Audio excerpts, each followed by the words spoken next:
So Chris, on that same card, it's his first pro fight. Obviously, it's a big step up. Crazy Horse is sharing the same locker room as him. dude. That was phenomenal. Okay, so Did you know who he was? Yeah, hell yeah, I knew who he was. 'Cause he I had like 12, 15 fights. So but he was fighting he had fought in Pride at that point. So for me, when I got into fighting, I went back and watched a lot of old fights. I have DVDs of Pride. So I saw him in Pride and I was like, oh my God. And then he was in my locker room and I fanned out. Like, I'm like, yo, we developed a relationship after that because he was going through a tumultuous time in his life.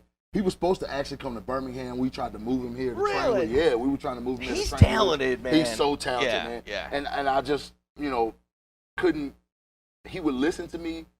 But he wouldn't listen. He wouldn't listen. Like, I remember being like, him telling me, like, I'm getting ready for this fight. I'm high, and I'm just like, oh. Dude, so he fights for the bare knuckle organization. Yeah. So, which he looked phenomenal his last fight. Mm-hmm. But, His last few fights. Yeah. Even Bedford looked good. When they actually got him training, he's looking better and better and better. But it's funny. I don't even know if I should say this, but I'm going to. It was talk about him listen, not listen. So I walk into the hotel for the bare knuckle, and I see somebody with their hood pulled up all the way, and the string's totally as tight as possible. I figure it's like he's looking through a telescope. I figure it's got to be him, but I couldn't tell it. He's walking. Hey. No, and he walked off. So I assume it was him. I still don't know if it was. I'm 99% sure it was him. 99% it was him. So was he a little nuts in the locker room at that time too? No, he was chill, man. He was focused on what he had to go out there and do. Like, I didn't see the wild side until like after, when we hung out and like I got to go fight on other cards. He's legit.